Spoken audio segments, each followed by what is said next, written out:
गाजीपुर से आनंद कुमार पत्रकार की report. Sudama group of institutions द्वारा अमृत महोत्सव का किया गया आयोजक।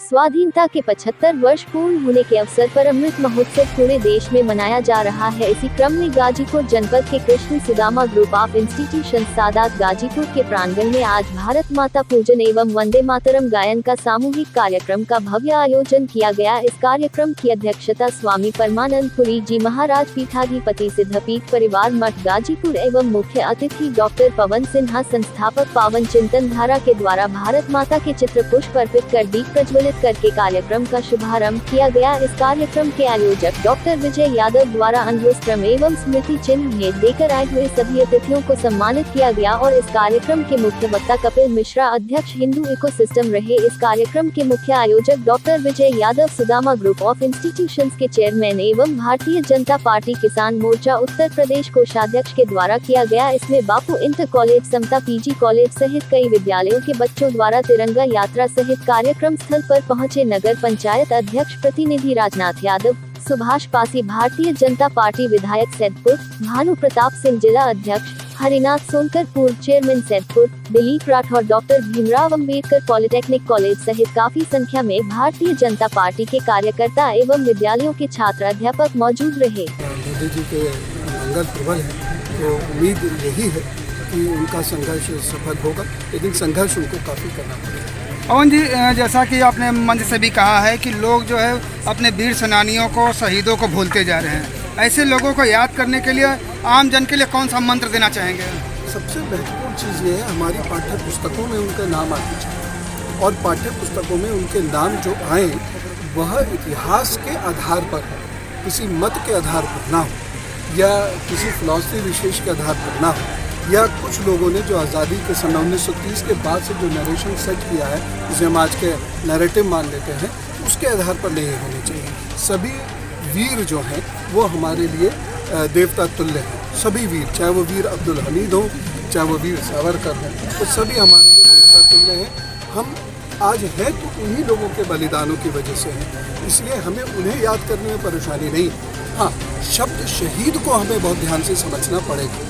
शहीद का जो अर्थ होता है वो राष्ट्र के लिए मरने वाला नहीं होता है। शहीद शब्द का होता है अल्लाह के लिए मरने वाला। तो इस शब्द का जो प्रयोग होता था ईरान में अधिक होता था और अरब में भी इसका प्रयोग होता हुआ देखा गया है, और जो अल्लाह के युद्ध में मरता है वो शहादत कही जाती है। तो मैं वीर गति शब्द का प्रयोग करता हूँ। मार्टायर शब्द अंग्रेजी में इसका प्रयोग किया जा सकता है।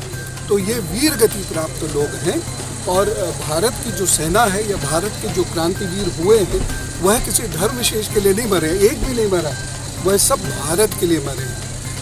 कोई भी आप सेनानी ले लीजिए, स्वतंत्रता सेनानी ले लीजिए, आप संत ले लीजिए, गुरुजन ले लीजिए, महर्षि दयानंद ले लीजिए, स्वामी श्रद्धानंद ले लीजिए, सब भारत के लिए उन्होंने अपने प्राण त्यागे हैं। तो इसलिए हमें अपने वीरों के लिए वीर गति शब्द का, वीरों की गति, यानी कुल मिलाकर माना जाए कि आगे से जो भी लोग हैं अब शहीद शब्द का प्रयोग न कर वीर गति शब्द का प्रयोग किया जाए। मैं तो हमेशा ये प्रयत्न भी करता हूँ, सभी लोगों से निवेदन भी करता हूँ। सर, आज जो है गाजीपुर में आप आए हैं अमृत महोत्सव के कार्यक्रम में। इस तरह के कार्यक्रम कराने के पीछे उद्देश्य क्या है? लोगों के मन में राष्ट्र के प्रति, देश के प्रति, उसके इतिहास के प्रति, उसकी संस्कृति के प्रति चेतना भरना, ये इसका प्रमुख उद्देश्य है। हम उन लोगों को याद करें। 2 वर्षों तक चलेगा ये कार्यक्रम। पिछले वर्ष इस वर्ष से प्रारंभ हुआ है, 23 तक चलेगा ये कार्यक्रम।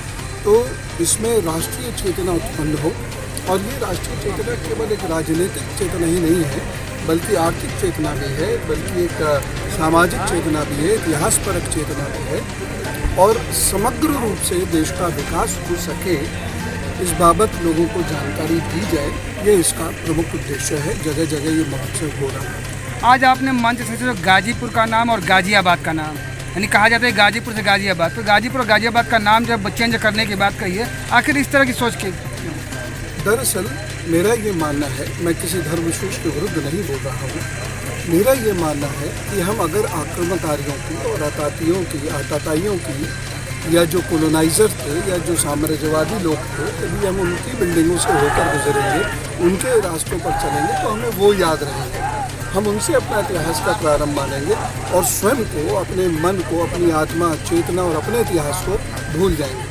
गाजी एक नकारात्मक शब्द है भारत के लिए और इस शब्द का उपयोग अब कहीं नहीं होता। माननीय अटल जी ने भी इसके बारे में एक बार बड़ा सुंदर वक्तव्य दिया था जब अफगानिस्तान में जाकर वो गजनी का स्थान ढूंढ रहे थे, कहीं नहीं मिला था। पूरी दुनिया में इसका उपयोग नहीं होता। ये एक ऐसी प्रथा थी जो बर्बर प्रथा थी, उसमें सर काटा जाता था किसी विधर्मी का और वो गाजी बनता था।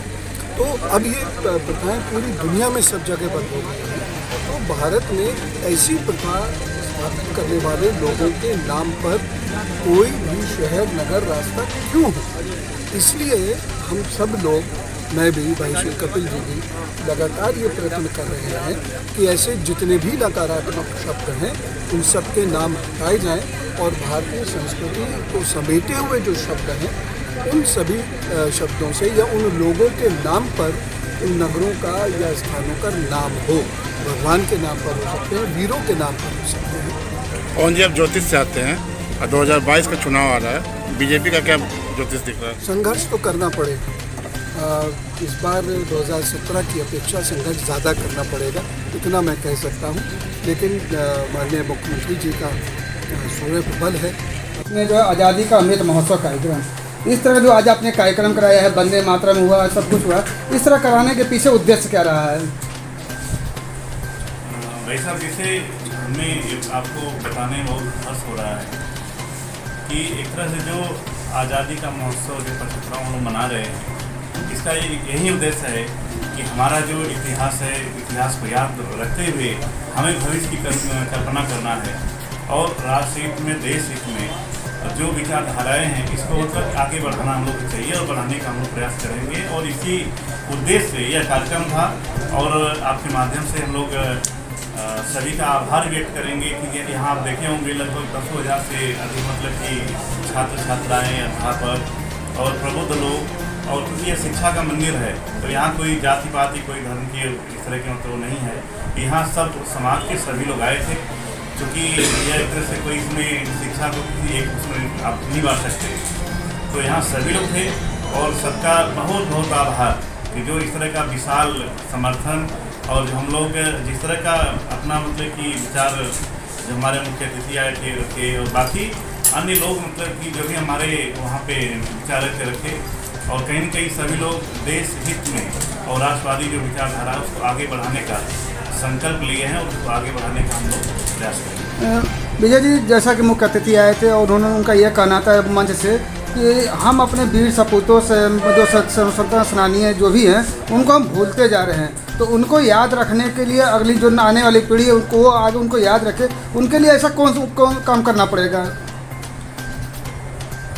उसके लिए तो जिसे पहले हमने कहा था कि इतिहास हम लोग को, इतिहास जो एक तरह से हमें, ये हमारी जो नींव होती है, अगर हम इस नींव को तैयार करते हैं उसके बाद ही पिलर या जो भी आगे बिल्डिंगें खड़ी होती हैं।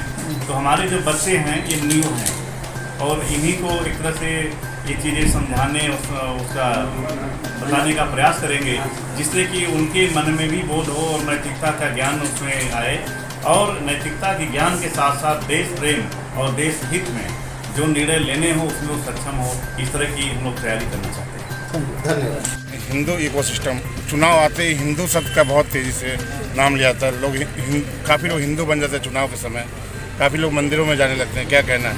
वीर सावरकर जी ने ये कहा था कि एक दिन ऐसा आएगा जब हिंदू धर्म के विरोधी भी कोर्ट के ऊपर जनेऊ पहन के घूमेंगे।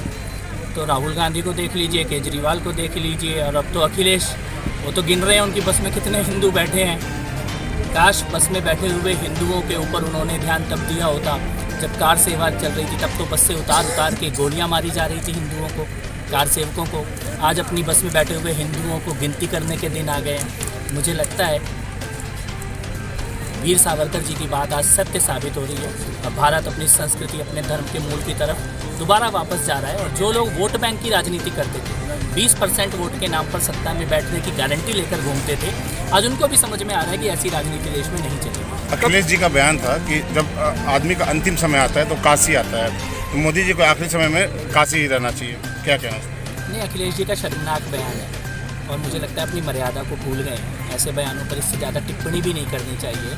मुझे लगता है चुनाव अपनी जगह है, लेकिन इस प्रकार के बयान के लिए खुद भी घर में जाएंगे तो अपने ही परिवार के बड़े लोगों के सामने आँख उठा के नहीं देख पाएंगे अखिलेश यादव। कपिल जी, अभी कल की अगर बात करें जो लखीमपुर खीरी की जो केंद्रीय गृह राज्य मंत्री अजय मिश्रा जी, उन्होंने पत्रकारों के साथ बदसलूकी की और बहुत वाहियात बात की। ऐसे उनके जो भी कृत्य किए गए उसको आप किस नज़रिए से देखते हैं? देखिए, सुप्रीम कोर्ट की मॉनिटर्ड जांच चल रही है। मुझे लगता है कि आप और मेरे दोनों के लिए उचित नहीं है कि हम इस पर कोई भी टिप्पणी करें। किसी जगह का नाम बदल देना ही विकास है?